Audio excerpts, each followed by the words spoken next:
అది ఒక growth engine. పరిపాలనా రాజధానిని ఇంకో రాజధాని అని ఆ రోజు జగన్మోహన్ రెడ్డి గారు అనవసరంగా దాన్ని కన్ఫ్యూజ్ చేశారు. ఎవరు ఏది చెప్పినప్పటికీ కూడా ప్రజాస్వామ్యాలు ఏంటంటే పాలకులు ఒకళ్ళు వస్తారు ఒకళ్ళు వెళ్తారు, కానీ ప్రభుత్వం అనేది నిరంతరం. దాన్ని దృష్టిలో పెట్టుకొని పరిపాలించవలసిన అవసరం ఎంతైనా ఉంది. కాబట్టి ఈరోజు మళ్ళీ ఇంత శ్రమపడి చట్టబద్ధం తీసుకురావాల్సిన అవసరం కల్పించడం కూడా అనవసరం నా ఉద్దేశం ప్రకారం. కొన్ని వందల కోట్లు ఖర్చు పెట్టి ఉంటుంది ప్రభుత్వ డబ్బు అంటే ప్రజాస్వామ్యం. అది ఇక్కడ ఈ రైతులందరూ కలిసి ఎంత ఖర్చు పెట్టారో ఏమిటి ఎన్ని ఇబ్బందులు పడ్డామనేది నాకు తెలుసు బాగా.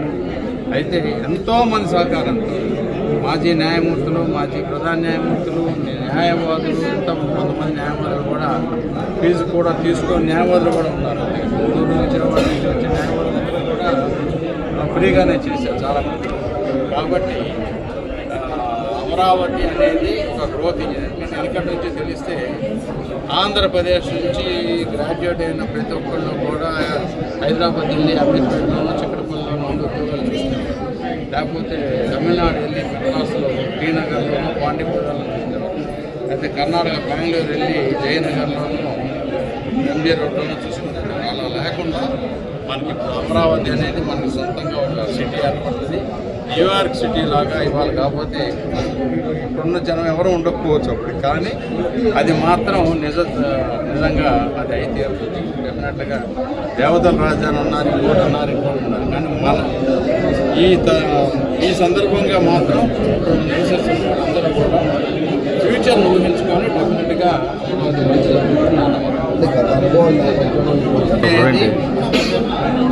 ఎన్నుకోబడిన వ్యక్తులే చట్టం మార్చే శక్తి కూడా ఉంటుంది, అందులో ఏం అనుమానం లేదు. కానీ మార్చవలసిన అవసరం ఉందా లేదా అనేది న్యాయస్థానాలు డెఫినెట్గా అడ్డొస్తాయి.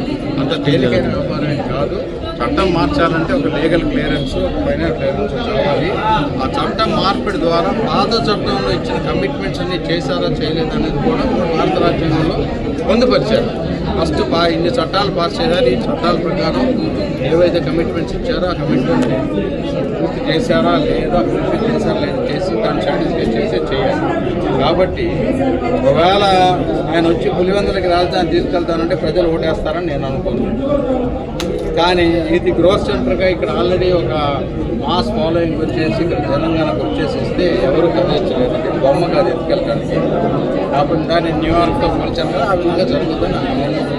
ఆయనకి డెఫినెట్గా ఈ విషయంలో మాత్రం జగన్మోహన్ రెడ్డి గారు అప్రోచ్ కరెక్ట్గా లేదు. ఎక్కడైనా రాజ్యం ఉండాలి, ఎక్కడైనా గ్రోత్ ఉండాలి. అది మన ఆంధ్రప్రదేశ్ ప్రజలకు ఉపయోగపడుతుందనే ఉద్దేశంతో వాళ్ళు